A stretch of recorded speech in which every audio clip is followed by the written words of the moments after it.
Welcome to This Show is Not About Menopause. Because menopause is one day, so that would make for a pretty short show. Hi, my name is Shirley. I'm the founder of Menopause Chicks and privileged to be your host for these important health conversations. This is where you will find quality information and key insights about all things women's health, the years before menopause and every year after.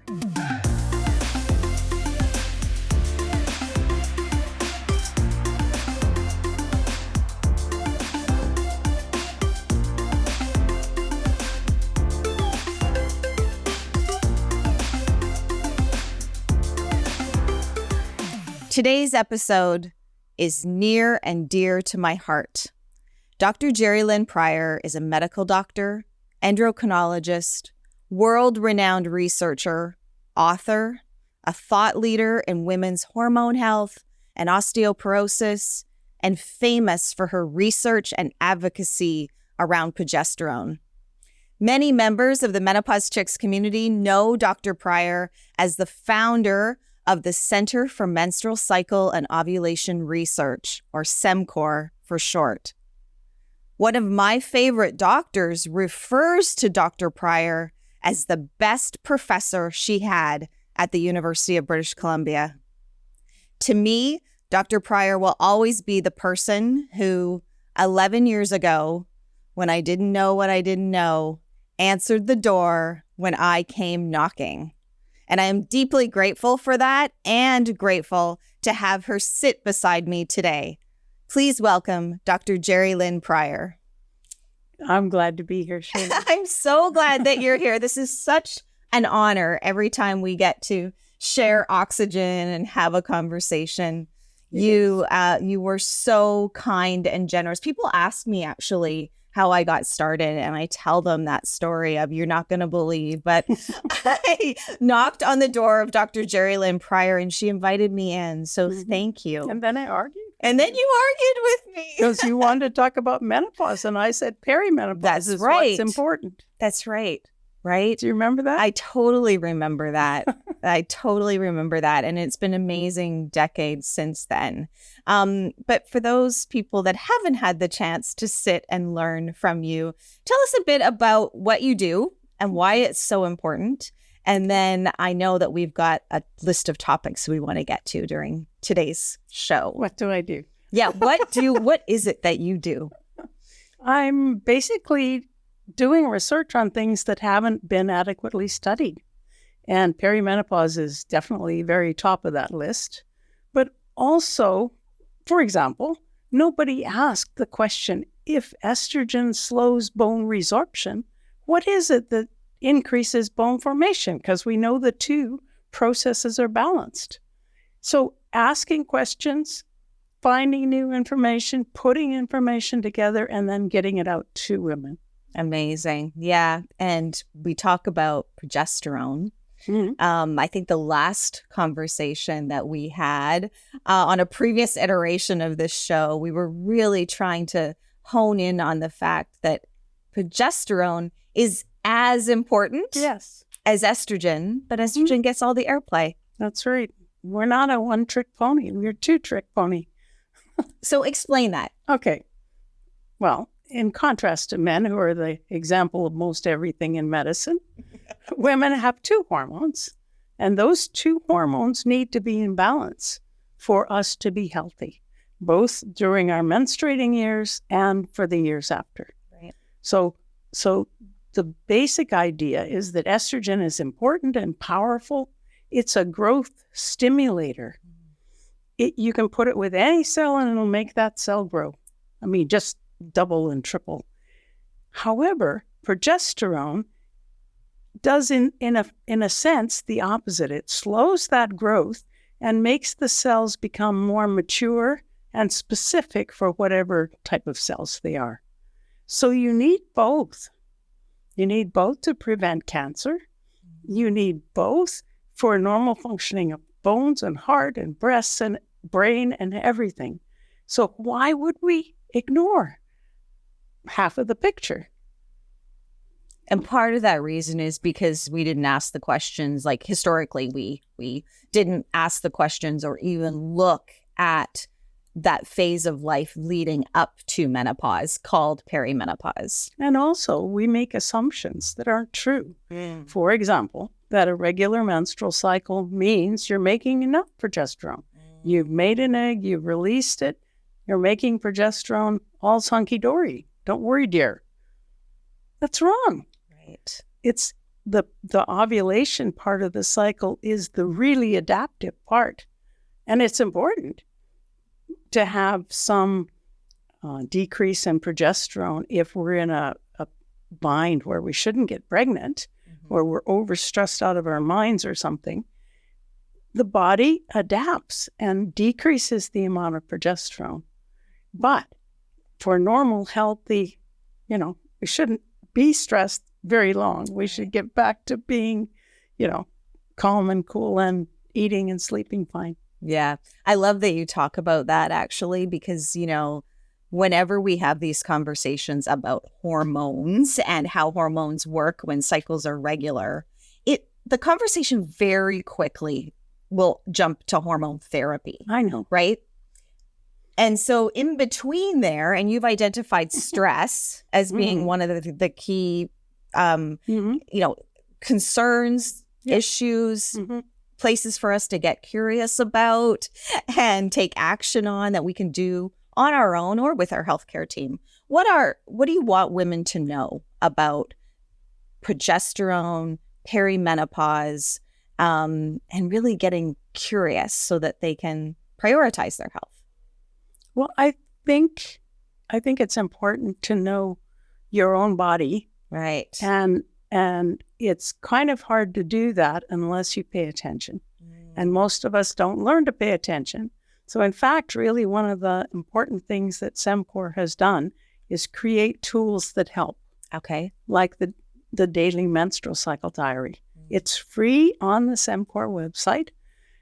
And I've been tracking since 1980, since I developed it. I was so sick of the PMS type stuff. Okay. With 20 million symptoms, left earlobe itch was due to that kind of stuff. Yeah. And I thought what we really need is something that includes practical things like cramps and flow, breast tenderness, things like that, but also feeling of energy, interest in sex, feeling anxious, feeling depressed, feeling frustrated. There's a good one. And so you make the connections between what your cycle's doing and your everyday experiences. Yeah. Yeah. As I've often phrased it for members of the community who have maybe put off investing in that intuition and that knowledge or self-knowledge, we really have not been taught how our body works when our cycles are regular. So it's improbable that we would have a plan for when they're not regular. True. And that is one of the gaps. And another misunderstanding is that the birth control pill is going to fix things. All it does is suppress everything. Right. It just gives you pill period, not real period. Right? Yep. And I think the other big non-perimenopause message is that when the cycles go off kilter, we should be giving progesterone for 14 days to fix things rather than the birth control pill. Right. Yeah. Which is, thanks to some of your research, which is happening with patients who have been diagnosed with PCOS, for example, right? We're doing this study now. Yeah, that's amazing. Okay, so let's talk about things that are going right. What have we gotten right in the last few decades? Well, I think putting perimenopause front and center is a big one. Right. And that really has happened. There's still a lot of confusion. In fact, I was talking at 7 this morning with women like yourself from the UK who are trying to raise awareness, an organization called Mental Clarity. Yes. And so that's good. But there's still the the doctors, the experts are still saying, well, perimenopause and menopause both mean estrogen deficiency. Both need hormone, quote, replacement treatment, which is totally wrong. You know, those high hormones are fine, well, sort of fine, when we're young and fertile, but not for old people like me. No, I do not need those. Yeah, it's curious. It's frustrating is actually the word that you used. It's frustrating that now we have this word perimenopause. It is getting a lot more mentions, a lot more airplay, but it has gone into this bucket that's very negative. Yeah. So media thinks, again, it's something else that we need to fix. That's right. Right? What do you say to that? And we have to know exactly when our last period's going to be. That, you know, a new tool. Yeah.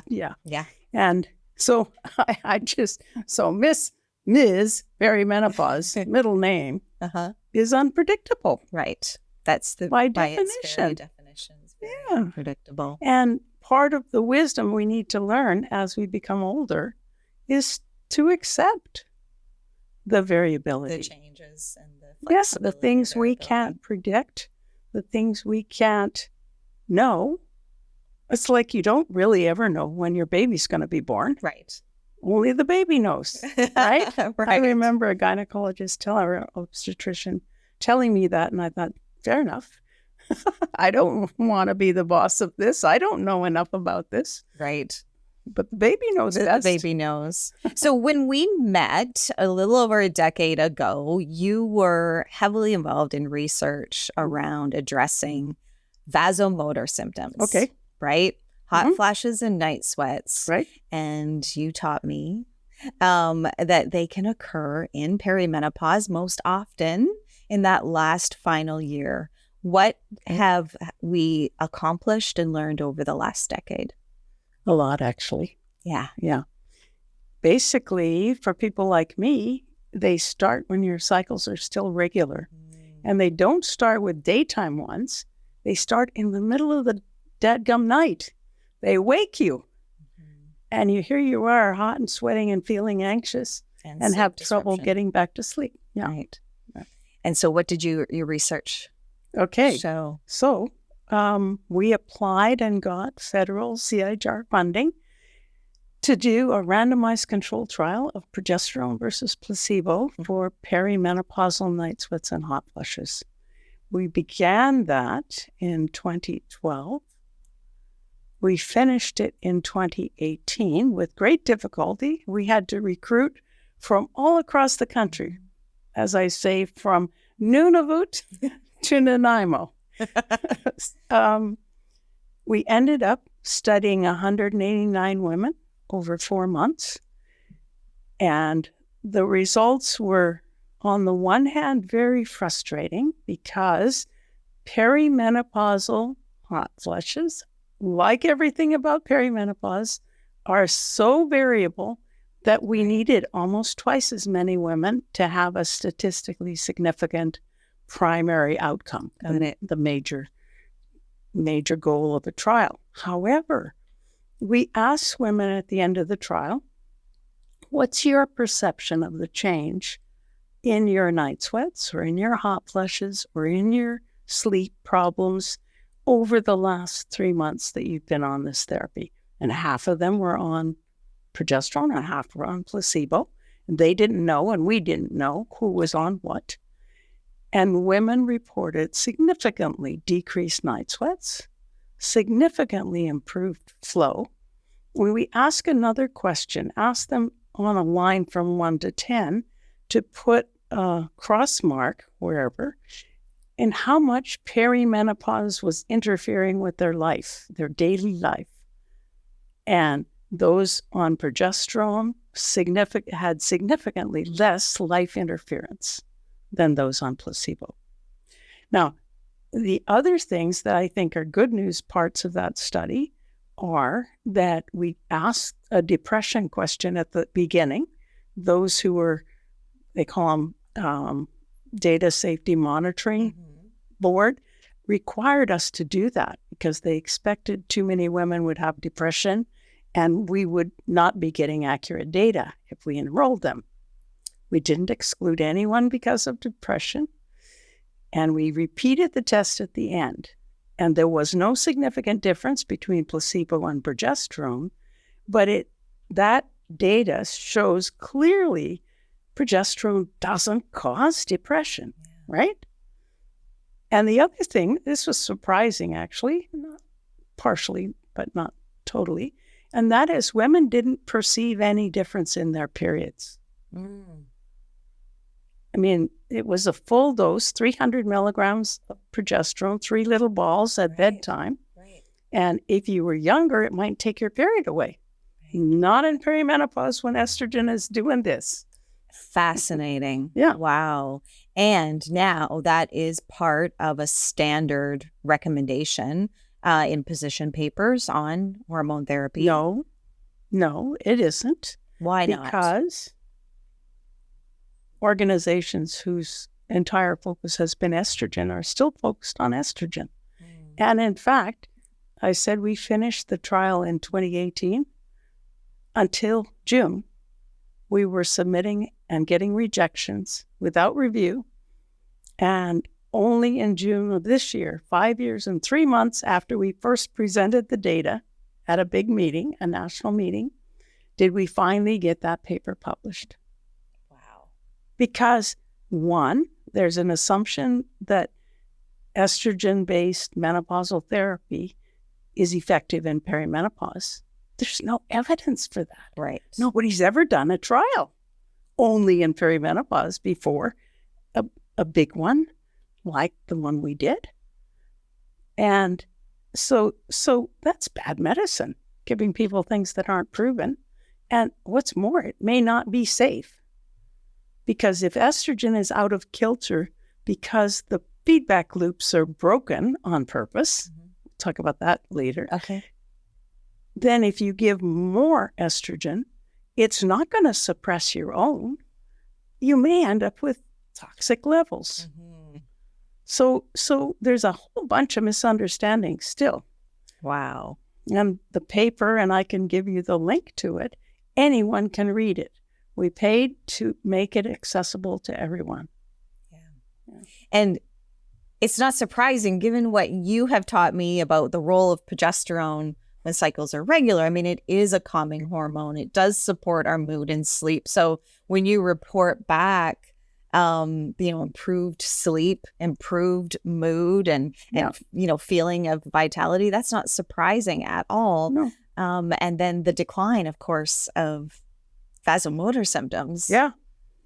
It didn't significantly decrease daytime hot flushes overall, but women perceived a decrease in the intensity of the daytime hot flushes.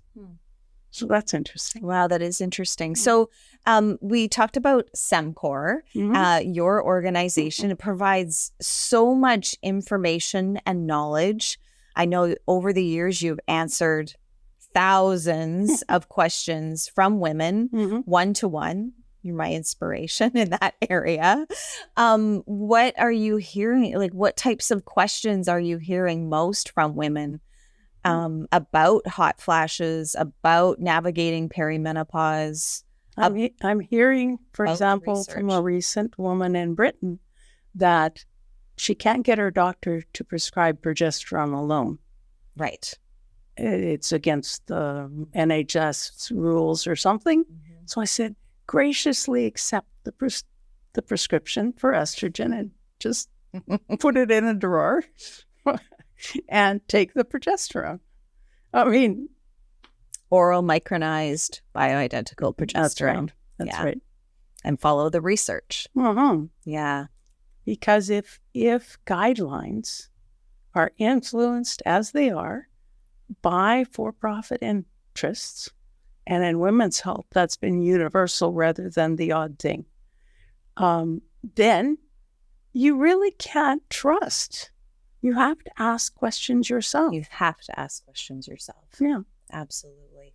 Do you remember, we had a conversation and I asked you if you had any script tips for women and how to talk to their physician, because of course we've got all of these dots. There's your research, there's how that information gets disseminated to my family doctor, for example. And then there I walk in and, you know, if I say, Dr. Google taught me this, I'm probably not going to have a very informed or engaging conversation. No. But do you remember you had some excellent tips for how to present to your doctor, how it might work? Well, I think it helps to have data. Yes. You know, so keeping the diary ahead of time and bringing the diary and showing the doctor. And the way we've set it up is you can record what you're taking on the diary so you can show before you took anything and then after. So that becomes an experiment of one. Yes. So and that's scientific medicine at its very best. And they talk about precision or personalized medicine. Been doing that for decades. Any rate. Okay, so that's one thing. Another is to say, doctor, I need to make this decision. I come to you for advice, but it's my body we're talking about. So if I ask you questions, it's not because I'm doubting what you know. It's because I need to know it. You know, so if I ask you, what are the side effects? I need to know that. And if someone asks me, what are the side effects of progesterone? I'll say the very big one is that it makes you sleep. That's why we take it only at bedtime. That is a side effect. Side effect is that you will feel amazing. Yeah. And if you're not sleep deprived when you first start taking it, you'll end up feeling rested and bright and bushy-tailed for the morning. That's the side effect of progesterone. No other side effect that I know of has ever been documented. The randomized trials I've done, randomized trials that others have done. So need that in neon lights, right? I know. Yeah. I mean, compare that with estrogen, migraines, blood clots, strokes. Lots of breast cancer. Benefits versus risks to consider for sure. And I guess that's why why estrogen has to be so loudly advocated for, because it doesn't stand up in a head-to-head trial. Not that I want, that's the wrong way of thinking about it, especially in the premenopausal years. We need to think about the balance of the two and both being important. Right. But and I remember you suggesting, it was an excellent idea for a conversation, because it's the conversations really that get us to where we need to go. And that was, doctor, I am willing to work on this experiment with you. Yes. It's such a change. Let's work it together in the dynamic of the team conversation with your doctor. And doctors will often say, I'm just not comfortable with this. Then you say to them, okay, can I give you some information? And then what would you like to know? And I tell people that I'm responding to online, I say, go ahead and give them my emails. And go ahead and give them the papers I gave you. The doctors aren't to blame, the family doctors in particular, because they're not getting that information. That's right. I'm not allowed to But teach if they're this. curious and they have a patient panel full of women all the same age and stage as you, they're going to learn. They might be open to the idea that if we engage in this experiment, and if I promise as your patient to take really good notes and report back to you in a few weeks, few months, then we all stand to learn something. That's right. From that, right? Yeah. Then the doctor learns something that will help someone else. Right. Right. So I met you. I learned about the importance of progesterone. There was this study, it was so influential to the work that we do around progesterone and hot flashes, vasomotor symptoms. And then I learned something else, and that was that progesterone is so important for our brains and our bones. Yes. So basically, the most rapid loss that we experience, most people think it's, the first few years, after you've had a year without flow. The most rapid loss is happening from the time you first skip a period. Bone loss, you're talking. Bone loss until around the time of menopause, the actual menopause. That's 1.8% of spinal bone per year versus 1.2% in the first years after menopause. So we totally neglect that. So what to do about it? Yeah. In part, it's because every time estrogen drops, there's an increase in bone resorption. Okay. Unfortunately, that's the strongest of the drivers of healthy bone. Estrogen, for example, works in 3 weeks. Progesterone in the same area of bone takes 3 months to do what it needs to do. So one of the things we can do is to be sure to get enough vitamin D, be sure to continue to exercise regularly, eat a healthy whole diet, because there's evidence in menopausal women, older menopausal women, in fact, that those who have a prudent, nutrient-dense diet compared to those with a Western calorie-dense diet have fewer fractures. I mean, that's pretty amazing. That is. So fruits and vegetables and making things from scratch rather than packaging and rather than fried and rather than desserts and, all those good things. That's a really good reminder. But I have a conundrum because I meet so many women who, there's two camps. There's suffering. So the lack of quality of life is paramount for them, and that needs to be addressed.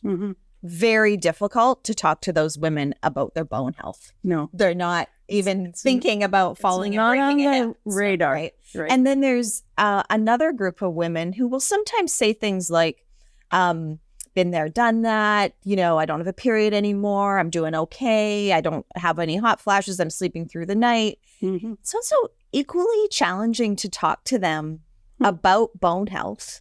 Yeah. And if nobody has sort of given them the education. So the older woman, you need to talk about avoiding falling. Yes. Yeah. That is paying attention. Yeah. I've been struggling with walking with a knee and back issues. And I'm using 2 poles, Nordic poles for walking, hiking. And what I realize is the primary usefulness of those is I have to pay attention to where the poles are as well as where my feet are. Right. So I really have to pay attention. Yeah. Yeah. And I think, sometimes we get it in our heads that there's like all these other things that we should do, right? But the reality is if you're focused on not falling and you can back that up to the strength. Yeah, and you're not exercises. Frightened to get out there and do things. Right. And maybe, can I say, not frightened to get curious about how to invest in your bone and brain health at this point? Yeah.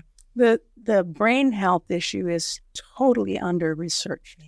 Yeah. The brain experts are by and large focused only on estrogen, to the detriment of understanding the big picture. Right. So much so that I wrote this. I just thought it was a blog about estrogen deficiency. Does estrogen deficiency exist? Right. And I couldn't get the person who controlled the blog posts to publish it, even though they'd invited it. Years went by, and finally I submitted it to Scientific American, and it got published. But, I mean, that's how strong the bias is, that estrogen does all kinds of positive stuff in the brain. Come on, show me. Will we ever get by that bias? I hope so. I keep hoping so. I mean,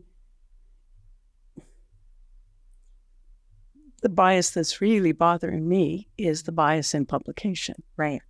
I can't tell you how unproductive it is to keep revising a paper to suit this particular journal's quirks. Right. I mean, it takes days. literally days of somebody who knows how to do it. And then not one of your peers even looks at it. Your primary outcome's negative. It's a small trial. Therefore, it's no good. Not acceptable. What are you working on right now? Okay. I'm working with medical students, actually, teaching them research methods, but also so that each one of the items in the diary in premenopausal women, we will describe what the experiences of healthy women who had normal cycles were. Yeah, we published 4 or 5 of them so far, and we're working to 18. And in fact, the last student is working on the 18th one at the moment. We just got ethics approval. So when we'll actually have definitions of what the experience feels like. Variability, and that strikes me as really important. Yeah, that's going to be helpful because sure. We have to own our own experiences. Yes. And if we don't know what to expect, I'm not saying normal, because there's a whole variety of experiences. Right. Yeah. But for example, the dogma out there is that cramps only happen in ovulatory cycles, which never made sense to me because teenagers don't usually ovulate and they have the worst cramps, right? We showed in our data there was no difference within women in ovulatory cycles and anovulatory ones. No difference. How strong is that? Yeah. Yeah. Wow. Things we don't think about. I want to switch gears because I know that there's a variety of people that listen to these conversations. I have a tendency to really speak to women, but there are companies interested in the menopause conversation right now. There are investors who are interested in the menopause conversation. Let's think outside the box. I mean, what do we want to say to listeners right now about this important work? We need to keep the works that CEMCOR is doing going after I retire. I turned 80 this summer. Happy birthday. Yeah, it's a big one. That's amazing. Yeah. It really needs to be done because there doesn't seem to be any other place in the world where there's this focus on understanding how progesterone and estrogen interact and what progesterone does. Yeah. It's and that's impacting half of your workforce if you're an employer. That's half of your community if you think about the volunteers. It's impacting more than half of the healthcare costs. Exactly. Think about it. Yeah. Empowered, informed, well-educated women could well decrease the need for healthcare by a huge amount. I think the last statistic I read was that in Canada, less than 12%, it could have changed since then, but less than 12% of research dollars actually go into women's health research. Right. That's right. And recently I was thinking about, there's a lot of conversation about, let's bring menopause education into the workplace, which I'm all for. Sure. Absolutely. Mm-hmm. But I want to take, if you're listening, I want to take that conversation to the next level because as a corporation, as a part of our society, you have an opportunity to invest in women's health research and change that piece of the pie, grow that piece of the pie. The other thing is that we need for those, and we haven't said this yet, and it's crucial, only about 15 to 20% of perimenopausal women are really symptomatic. Yes, correct. So the vast portion of women notice changes in their periods, have the odd hot flush, joke with their friends about their sleep, but just, suck it up and go through it. However, those of us who have a difficult time need support in the workplace to continue to be productive. Absolutely. Which means that we need short-term medical leave, right? And we shouldn't be losing our jobs because we have this physiologic thing happening. That's right. And we need someone to treat us effectively so that we don't end up, symptomatic for years. Right. I mean, it's huge. Yes. I've seen so many women with so much ability who've ended up going on long-term disability and basically becoming invalid when they still have a ton to offer, especially once they're through all this chaos. Yeah. Because anyone who has trouble in perimenopause, I can guarantee you menopause is better.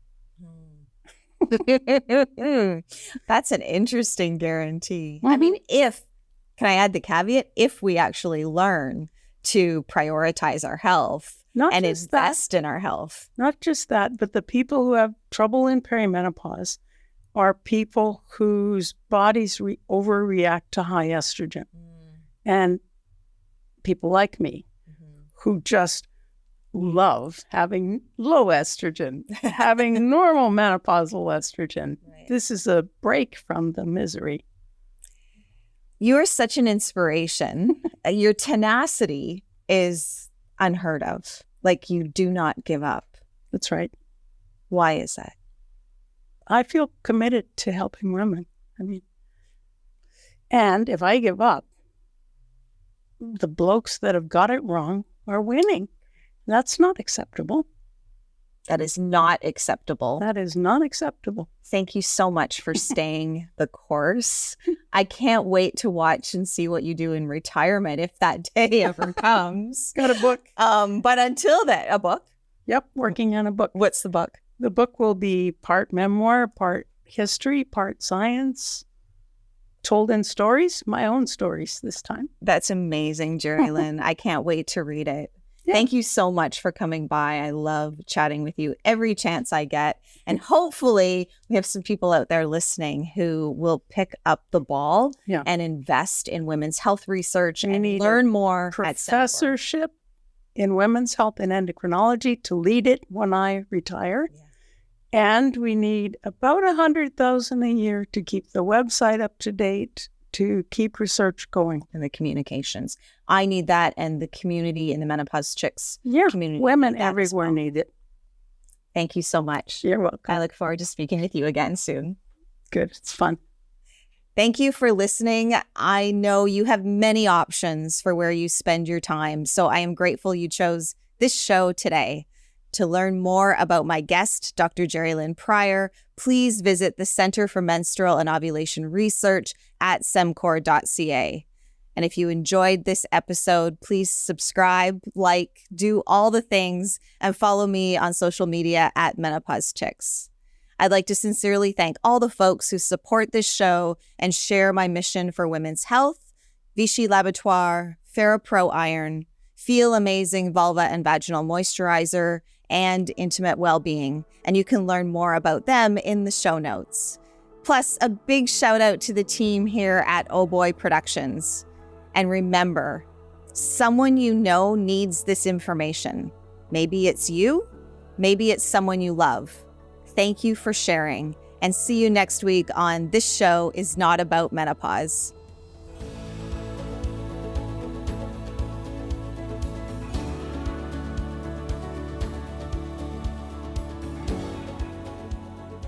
To give a big shout out to the pharmacists at FerroPro Iron who have been contributing education and health solutions to members of the Menopause Chicks community since 2018.